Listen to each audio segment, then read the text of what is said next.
Сәлем балалар.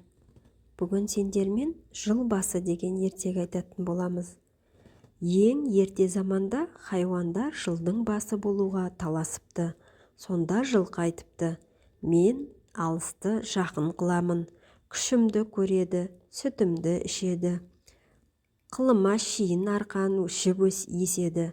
Адамға менен пайдалы мал жоқ, жыл ағасы мен боламын дейді. Түйе айтады: сен адамдардың жұмысын қылсаң, сұлы шөп асайтын тамағың үшін құл болдың. Міне, мен сен көтере алмайтын ауырды көтеріп, неше айшық алыс жерлерге барамын. Аш болдым деп арпа, сұлы сұрамаймын.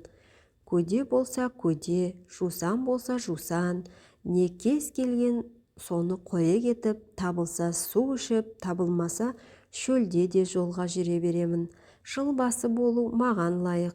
Сиыр айтады: адам егін ексе, менімен егеді, сүтімді ішеді, құрт май істейді. Жыл басы болу маған лайық. Қой айтады: мен болмасам, қазақ үйін немен жабар еді. Жүнімді алып киіз басады, жабағымнан киім тігеді, арқан жіп еседі, сүтімнен құрт май алады. Шаруаға менен пайдаларың жоқ. Ит айтады: мен болмасам, сендердің көбіңді не ұрлап, не қасқыр жеп тауысар еді. мен сендердің баршаларыңның ақташыңмын. Дұшпан көрінсе үріп, абалап, иеме хабар беремін. Тауық айтады: мен болмасам, кісі ерте жұмысына бармай ұйықтап қалар еді. мен ерте тұрып, таң атты деп шақырып хабар айтамын. Кеш болса, жатар мезгіл болды деп тағы шақырамын.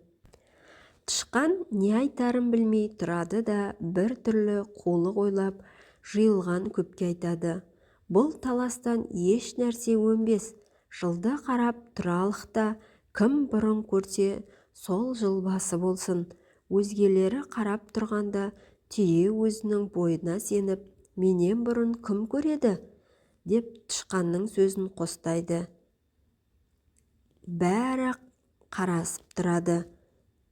Біраздан соң тышқан жорғалап түйенің өркешіне шығыпты.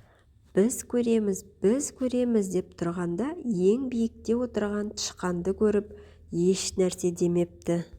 Сонан соң жылды бәрінен бұрын тышқан көріп, хабар беріп, жыл басы болыпты. Түйе бойына сеніп құр қалыпты.